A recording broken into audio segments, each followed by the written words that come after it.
But I'm going to present basically dual mobility, and I'm going to say it has a dual benefit. And basically, I'm going to emphasize that dual benefit, like John emphasized, in that high-risk primary total hip replacement patient, and also definitely in the revision total hip patient. So we reviewed this nicely already. Dual mobility, implant design, monoblock or modular. Either design is going to increase your jump distance and going to reduce implant impingement. When you look at, this is for one company's large head versus dual mobility bearing, looking at the ADM, which is a monoblock type, you can really see that as you go up in cup size, the jump distance really dramatically increases quite significantly. Here on the far right, you see that monoblock dual mobility design giving really enhanced stability.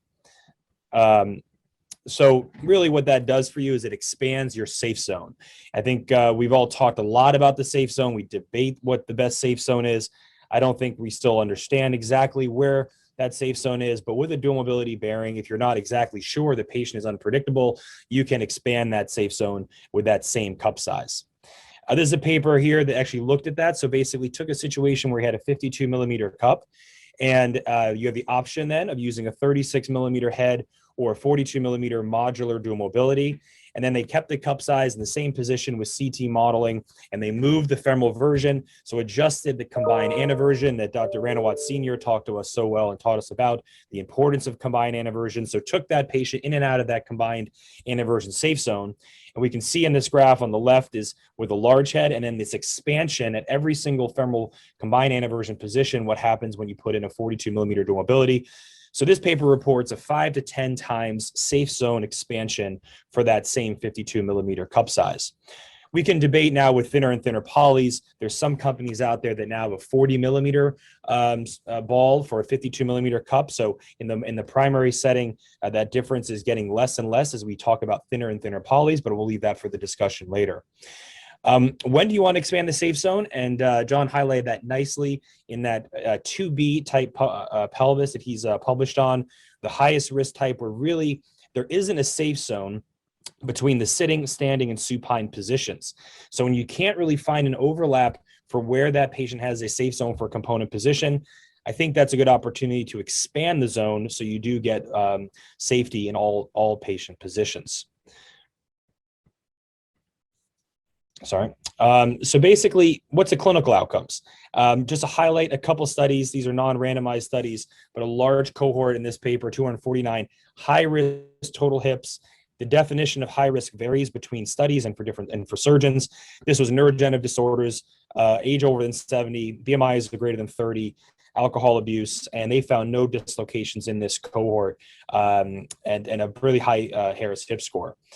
This is a paper from our institution. So this is actually all of my dad's patients, 3.6 year follow-up, all using that monoblock dual mobility design, 151 patients. And you can see what was considered high risk and the graph on the table on the right, and then how many of those patients had one or more than one risk factors. You can see that the majority of patients had 2 or more risk factors that we consider to be high risk. And basically a 3.6 year follow-up had one dislocation, which was in fact an intraprosthetic dislocation, but being reasonable outcomes, all posterior approach as well. So I just want to transition the discussion a little bit to the revision setting, where I think you really start to see the power of dual mobility. Our options in revision are constrained liners, large head, or dual mobility. This is a study that I did when I was a fellow at Mayo Clinic, basically looking at 355 revision total hips and comparing dual mobility in 146 patients to a 40 millimeter large femoral head. So not even 36, but a 40 millimeter large femoral head where there was 209 patients. And the results showed the dislocation rate was 3% with dual mobility and was 10% with the 40 millimeter head. And the revision rate was significantly less in patients who had a dual mobility implant. Now, one of the small confounders, this is not a randomized trial. There was a higher rate of cup revision in the patients who received a dual mobility implant. So you can say maybe cup position was optimized in that cohort, although we didn't see a difference in the mean cup position on analysis. What's interesting is that the dual mobility group, if you can see in this table on the bottom here, had a much higher percentage of patients who underwent revision for instability. So this is definitely a higher risk cohort to have recurrent instability, and yet this group of dual mobility patients performed better in that regard. And you can see the survivorship free from dislocation in the graph above. So this is a systematic review that we performed, basically looking at the literature and looking at primary and revision. And in the literature, the revision, so the dislocation rate after revision was exactly the same as the Mayo study. It was 3%. The IPD percent was 1.3. And so basically, dual mobility components were effective in minimizing a dislocation compared to historical dislocation rates after revision. And so this is just looking now at a high-risk revision cohort, so 228 patients who were recurrent dislocators being revised to a dual mobility bearing, and basically found a 2% dislocation. So you're seeing a recurring numbers here of around 2 to 3% for this high-risk revision cohort. The alternative, 10 years ago, and maybe even still today for some surgeons, was to use a constrained liner. I think this is also up for debate. What is the role of constrained liners today? This is just a table of a bunch of papers with different types of constrained liners or different constrained liner designs. I'll just highlight, though, that in the two papers where you had longer-term follow-up, of course, the outcomes of constrained liners continue to get worse and worse. There's multiple failure modes that we can talk about, but if you're younger and you need that constrained liner for 5, 10 or more years, that revision rate is going to go up over time. Why is that? Well, this was an article recently which categorized all the different types of failure mode. Anytime you have multiple interfaces and constraints, it's not a good thing. So this just highlights why maybe that failure rate was so high. When you look at some studies looking at patients treated with constrained liners for recurrent instability at 10-year follow-up, failure rate was 29% for redislocation, and overall failure rate was 55% at 10 years. So 50% roughly are failing at 10 years, which is a pretty high rate.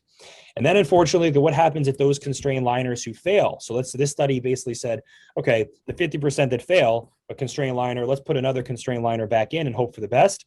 Well, unfortunately, about 57% of those required an additional operation, once again for recurrent instability. These are some of the highest risk and toughest problems that we face, but constrained liners, again, is really not a great solution. And you can see the survivorship really falls off here and is quite disappointing. Brian Chalmers, who gave a talk to you earlier today, he wrote this paper when he was a resident in Mayo Clinic, looking at a small cohort, so there's opportunity for further research of patients who failed the constrained liner and were converted to a dual mobility as a salvage option because they'd already failed the constrained. And, throughout 3-year follow-up, but the results in this small cohort were encouraging that 13 out of 14 had basically retained their vision construct and had not redislocated at final follow-up. But obviously, we need larger numbers to look at this further.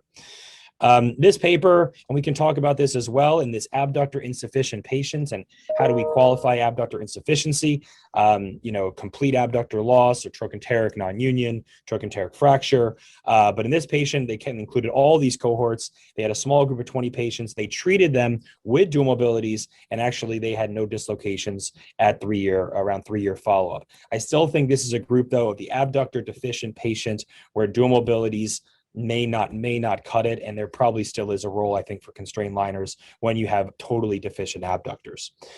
Just to highlight 2 papers, John kind of touched on this before. I did publish my single surgeon series of first 560 cases in practice, and conversions and revisions all included. And there were dual mobility dislocations. What's interesting is that the rate of IPD on reduction was extremely high, as John highlighted. So all these now, if it happens, are done in the operating room under full sedation and fluoroscopy. And then secondly, this is the paper that John highlighted, the cobalt and chromium levels, looking at monoblock and modular dual mobility designs.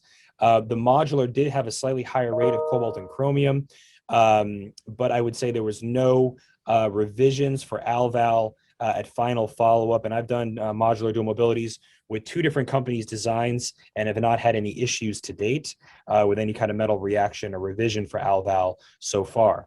So just to summarize, I think dual mobility is an excellent option for this patient who may be high risk for instability in the primary revision setting, because you get all the benefits of an expanded safe zone. It's great in these circumstances, possibly in the abductor deficient patient, possibly in the failed constrained liner patient. So it does have a valuable role in your toolkit. IPD is a unique failure mode that we've talked about, particularly on reduction. And I do think that, as John highlighted, each dual mobility design must be assessed for safety and metal ion release if it does have a cobalt chrome liner against a titanium shell. There are now several years of data on a couple different modular designs that look safe in regards to revision for ALVAL, but every new design that is released, there should be approached with some concern if you do have a modular junction between dissimilar metals. So that's what I've got, and I look forward to discussion. Thank you.